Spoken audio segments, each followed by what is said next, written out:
So, welcome back to another episode, and today is my birthday. It is my birthday, I can't believe it. Time flies by. It seems like a couple of years ago I did my 40th gamer video that I did on YouTube here, and today I turned 42 years old. Oh my god, so damn old. But kind of what happened is it started making me think about the past, and you know, two past birthdays when I was younger. And I started thinking back to a birthday I had 26 years ago. Yes, it's unbelievable. In 1990. In 89, in the December, I got the Genesis, and whoa, was I ever blown away. Christmas morning. I had a few games for it, obviously the pack-in Altered Beast.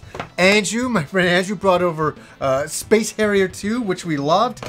And the crowning jewel that morning was Last Battle. That was good stuff. Fist of the North Star, for anybody who doesn't know. So I'm playing those games. We love them. We finished them all. We were done.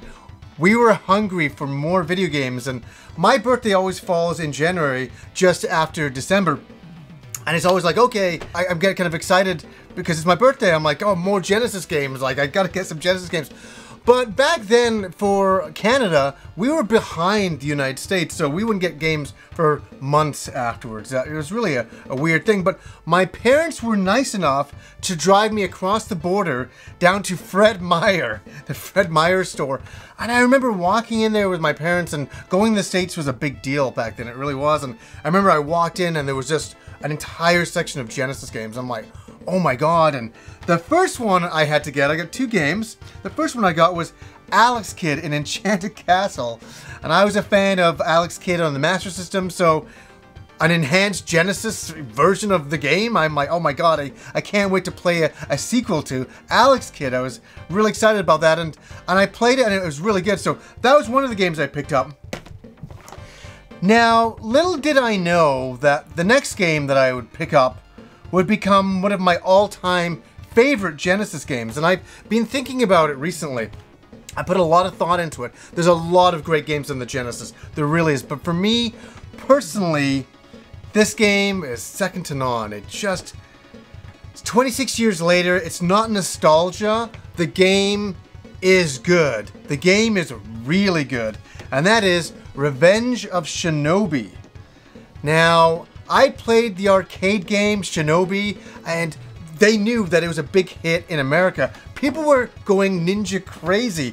We had games on the NES like Kid Nicky and the Ninja Gaiden series. America was, I don't know why, we're just so nuts about ninjas, and Japan's like, give these guys a goddamn ninja game. So in Japan, they created the Super Shinobi. They renamed it, you know, Revenge of Shinobi out here. And that's what I got that birthday. And I brought it back with me. And I started playing it. And I couldn't believe how good it was. And it was challenging. The game, I gotta say this just to begin with, is very, very challenging.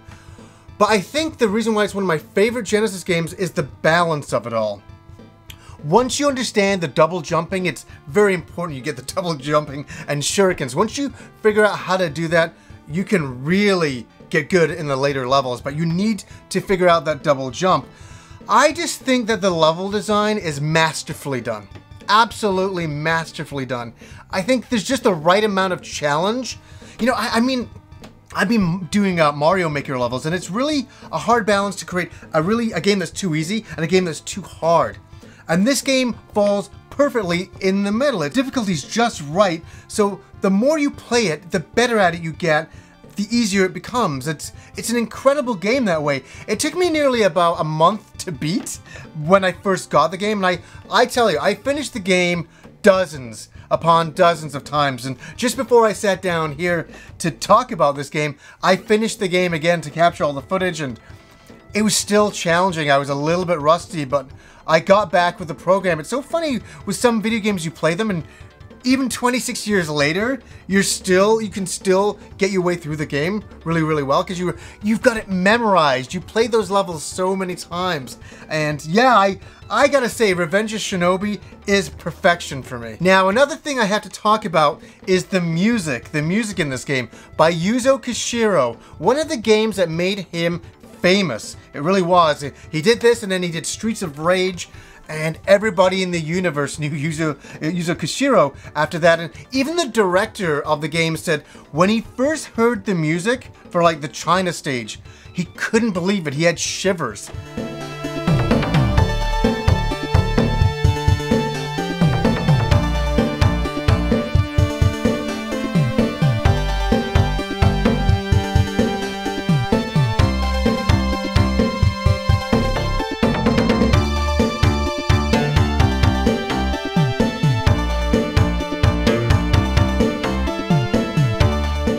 You know, never mind the rest of us when we got to play this game. That was the one thing that stood out to me, was the graphics were amazing, the gameplay was amazing, the music was godlike, and it still is. It's one of those soundtracks I still listen to today. What is another thing that I like in this game?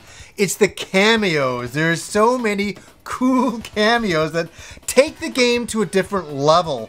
Like, there's a level where you're fighting Arnold Schwarzenegger, you know, in his Terminator-esque look, and then all of a sudden he goes into the Hulk the more you attack him. He turns into the Hulk, and then he kind of reveals his exoskeleton at the end. Another memorable thing is Spider-Man. Spider-Man is in this game. Joe Musashi taking on Spider-Man. It's incredible that you can even do this. And you take him down to a certain health percentage, and he turns into Batman. Yes, he turns into goddamn Batman. Just blows your mind. Another cameo is you fight Godzilla. Not kind of like a monster that looks like Godzilla. It is Godzilla, and you're fighting him. You're, you know, blasting shurikens at him, blowing up with your ninja magic, all that kinds of stuff. These are the kinds of stuff that it just brings the game to a different level. There's even Rambo in the game. Rambo is in the game. Multiple versions of Rambo. In later versions of the game, unfortunately, because of copyright, they removed a lot of those, if not all of them, which is really, really sad. Those are what made the game so incredible. So if you have a version of Revenge of Shinobi and you're not fighting Batman or Spider-Man, you got the wrong version. But as a kid, it was so funny that I bought this game and I thought it was going to be good. I thought it was going to be good. I had no idea how good it would be, and that 26 years later, I'd still be playing it, and I'd still be talking about it. And that, to me, is the essence of a great game, if not a legendary game, to me personally.